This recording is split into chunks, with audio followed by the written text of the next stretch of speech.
Então, quem está falando comigo? Certamente, né?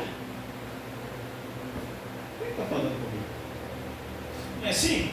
Você está em determinado lugar, você ouve uma voz e diz que era qual voz de muitas águas, voz de trombeta.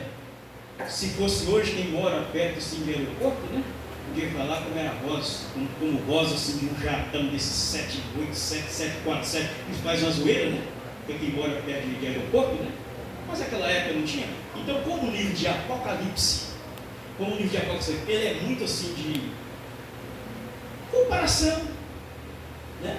Sombras, então, de muitos significados, detalhando, comparando algumas coisas que nós conhecemos. Então ele diz: eu vi por detrás de mim, eu ouvi. Ele só ouviu aí, ouvi, ele não estava vendo ainda não. E virei-me para ver quem falava comigo, e virando-me vi 7 castiçais. 7 castiçais que representam as 7 igrejas. E depois ele ouviu uma voz. Mas eu quero saber quem é esse que está falando com essa voz tão tremenda. Aleluia! É o mesmo que está falando aqui nesta noite. Laodiceia está falando diferente, né? Aqui tem Laodiceia não, aqui tem Filadélfia. Aqui é Filadélfia. O Laodiceia falou diferente, ele estava do lado de fora. Aqui ele está do lado de dentro. Aqui ele está por dentro. Aleluia! E quando vi, caí aos seus pés como morto.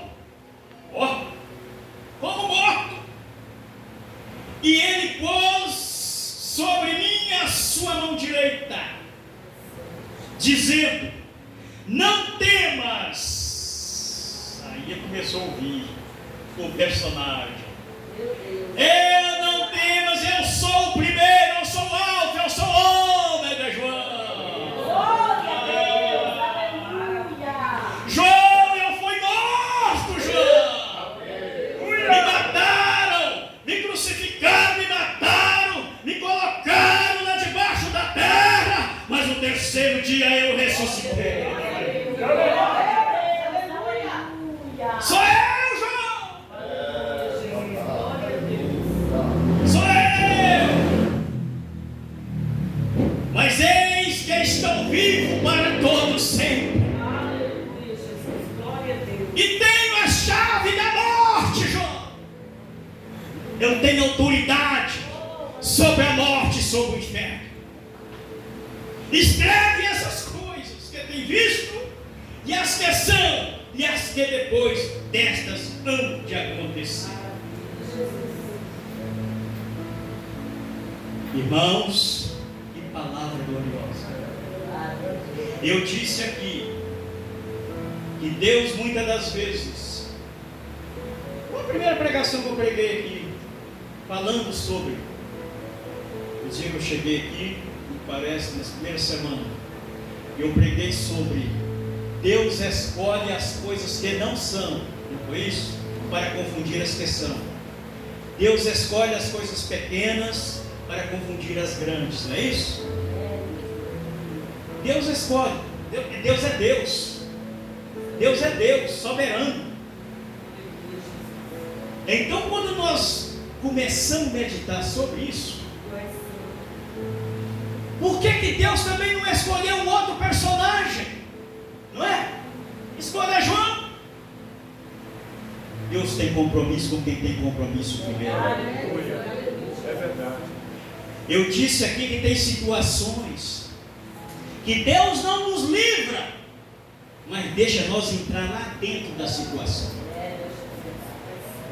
E às vezes quando nós estamos dentro daquela situação, nós pensamos: agora acabou, agora não tem jeito mais.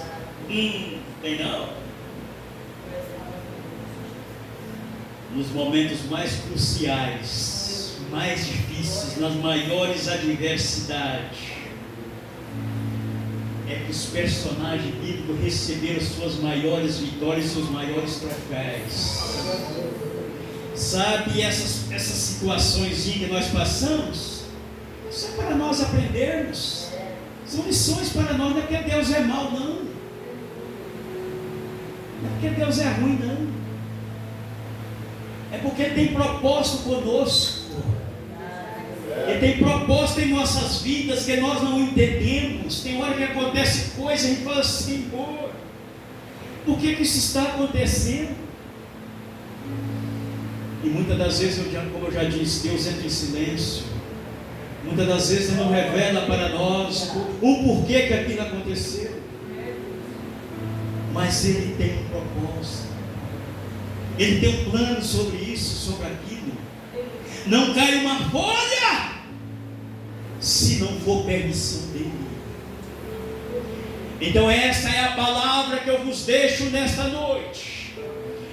Eis que diante de ti, Filadélfia, eu coloquei uma porta aberta e essa porta continua aberta, Filadélfia. Essa porta não vai ser fechada. Essa Filadélfia a qual eu e você pertencemos, nós estamos esperando aquele dia a qual nós vamos ser recebidos ali no céu. Aleluia!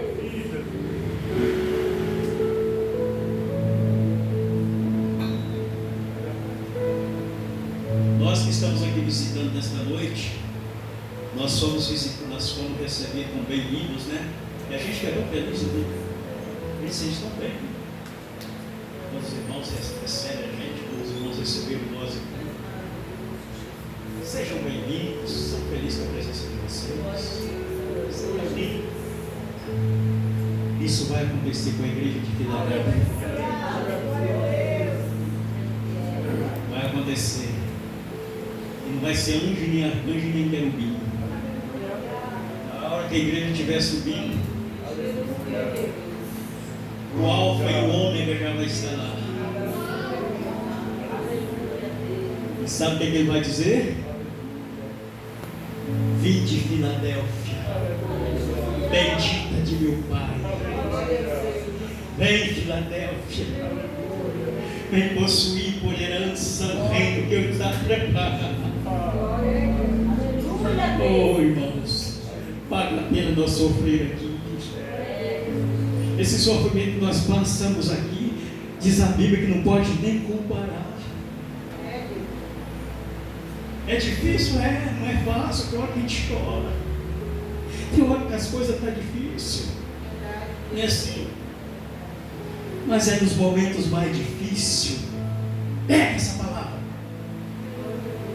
É nos momentos mais difíceis que Deus está mais perto de nós. É nos momentos mais difíceis que Ele mais conta conosco. Aleluia. Que Deus em Cristo abençoe os irmãos. Que esta palavra, ela é a palavra de Deus. Eu sempre, quando eu termino de pregar, eu falo: olha, eu terminei agora de pregar, mas a palavra não parou, ela continua em circulação. A palavra continua em circulação. Eu conheço pregadores que pregaram a palavra de Deus. Eu conheci era menino, criança, Contioneiro, muito amigo do nosso pai. Contioneiro, ele pastoreava a igreja naquelas épocas no interior de Minas Gerais. Muito difícil o trabalho. E os filhos só davam trabalho. Não ajudava, só dava trabalho. E ele tinha pouco, não, tinha uns 12. Uns 12. Só dava trabalho. Polícia atrás, de vez em quando batia a PM lá na sua porta, e ele, como servo de Deus, mantinha a sua posição. Pregava! Eu me lembro um dia que ele falou assim, eu era criança, muitos anos isso: eu quero ver todos meus filhos na casa do Senhor. Eu não criei filho para o mundo e nem para o diabo, e nem para o inferno. Eu criei filho para ir para o céu. Eu quero ver. Mas Deus, Ele trabalha diferente. Deus trabalha diferente. O pastor Contionito faleceu, com os filhos todos desviados. Mas ele falava, e toda vez ele falava, irmãozinho, eu não desisto. Eu quero ver esses filhos meus salvos. Irmãos, ele faleceu com os filhos todos desviados. Quase todo mundo falava isso. Eu quero ver meus filhos todos salvos. Eu não criei filho para ir para o inferno, eu criei filho para ir para o céu. Preste atenção o que deu. Quando ele faleceu, eu disse aqui, os filhos estavam todos desviados dos caminhos e fazendo tudo quanto era errado na época. Eu tinha vontade de Ari, tinha vontade de Isaac. Misericórdia, os caras eram terríveis. E ele faleceu com os filhos todos no mundo. Quando passou mais ou menos assim, uns 15 anos, Jesus começou a salvar. Salvou o Zé mais velho. Depois salvou. Foi salvando. Nós éramos 12. Foi salvando. Por último, lá na minha cidade, ficou lá o Ari. Tinha 3 lá. Tinha o Ari, Raquel, 4. Começar do Zacarias, o nome. Zacarias, Ari, e Isaac e Raquel. Esses 4 ainda estavam afastados, o resto já estavam na igreja. Com pouco, esses 4 foram um atrás do outro. Todos morreram salvos. Agora eu pergunto para a igreja de Filadélfia: ele vai ver os filhos dela ou não vai? Aleluia! Vai ou não vai? É verdade. Vai! É porque Deus trabalha diferente de nós. Deus trabalha diferente de nós. Vai ver eles todos lá, morreram salvos, morreram pregando, morreram dando a vida pelo Evangelho. Irmãos, que Deus nos abençoe os irmãos. Que tempo por aqui. Meus irmãos recebem essa palavra, e eu também já recebi, e essa palavra ela não volta vazia. Ela tem endereço. O endereço dela somos nós que estamos aqui nesta noite. Amém.